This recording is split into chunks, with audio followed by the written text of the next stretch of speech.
अगर आप भी अपने शहर में निकलते हैं और जाम से परेशान हैं तो ये खबर बिल्कुल आपके लिए है। इस खबर को पूरा देखिएगा। आखिर जाम का कारण क्या है, सबसे पहले जानेंगे कि जाम का कारण क्या है। तो हमने जो विश्लेषण किया और जो देखा उस हिसाब से मैं आपको बता रहा हूँ। जाम के प्रमुख दो कारण हैं। पहला कारण है सरकार की तरफ से और दूसरा कारण है हमारी तरफ से। पहला कारण ये है कि आज से कुछ वर्ष पहले जब हमारी सड़कें जो थी उस पे ट्रैफिक लोड नहीं था, यानी लोगों के पास जो साधन होते हैं गाड़ियों का, यानी कि टू व्हीलर फोर व्हीलर के रूप में वो साधन नहीं थे, यानी आबादी कम थी और साधन कम थे। दूसरा, उस वक्त लोग इतने ज़्यादा स्तर पे ठेले नहीं लगाते थे, गुमटियाँ नहीं लगाते थे, जो कि आज के डेट में पूरी की पूरी सड़कों पे ही हैं। इस बात को आप भी मानते होंगे। और दूसरा जो मैंने कहा कि अब हमारी तरफ से क्या है, पहले वाले पे ही पहले बात कर लेते हैं। तो जिस हिसाब से आबादी बढ़ी, रोड सड़कों पे ट्रैफिक बढ़ा, ट्रैफिक का लोड बढ़ा, साधन बढ़े, उस साधन के हिसाब से सरकार ने सड़कों का चौड़ीकरण नहीं किया। खास करके जो टियर 2 के सिटीज़ हैं, जैसे हम लोग की जो शहरें हैं, वो शहरें बस कुर्ती चली गई, वैसी की वैसी रह गई और सड़कों का कोई मतलब मापदंड तय नहीं किया गया और वैसी ही की वैसी रह गई और लोड बढ़ता गया, जो कि आज एक प्रमुख कारण है जाम का। और जो ठेले और गुमटियाँ लगती हैं उनकी वजह से भी 50% वो जिम्मेवार हैं, जिसकी वजह से वो जाम होता है।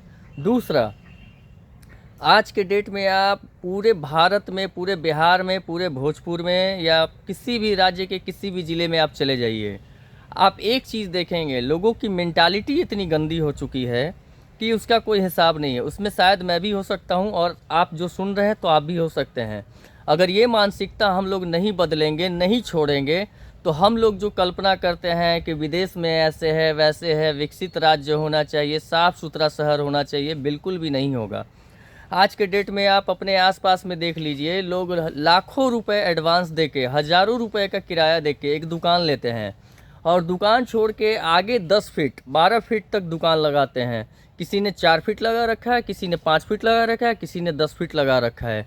आप जहाँ भी जाएंगे तो आपको जो दुकानें हैं, दुकानों की जो सामानें होती हैं, वो सड़कों पे नज़र आएंगी।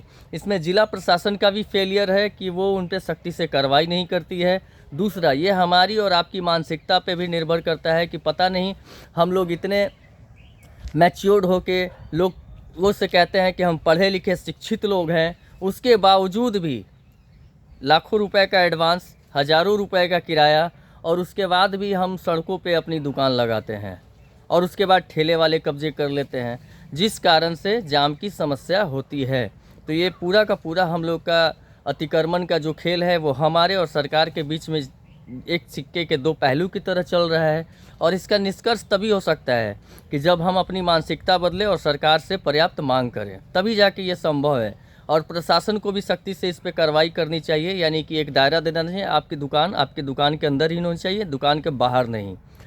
और इससे नुकसान क्या होता है, अभी आप जब निकलते हैं अपने बच्चे को दोपहर में स्कूल से ले जाने के लिए, या फिर स्टेशन जाने के लिए, या फिर ड्यूटी जाने के लिए, या फिर घर में किसी की तबीयत ख़राब हो जाती है उस वक्त जाने के लिए, और जब जाम लगा रहता है, तो आप ही वो शख्स होते हैं, हम ही वो शख्स होते हैं जो कहते हैं कि क्या बुरी स्थिति आ गई है, क्या इतना जाम और इतनी धूप में जब आप सड़ना स्टार्ट होता है, जब भीषण गर्मी में जब आप पसीने से तरबतर हो जाते हैं और घंटों लग जाता है, तो समझ में आता है कि जाम क्या कहलाता है।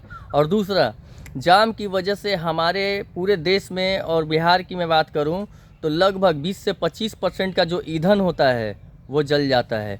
यानी कि आप अगर डेली 100 रुपये का पेट्रोल जलाते हैं अपनी गाड़ी चलाने के लिए, तो उसमें से 20-25 रुपये का जो तेल होता है वो सिर्फ़ और सिर्फ जाम की वजह से खर्च होता है।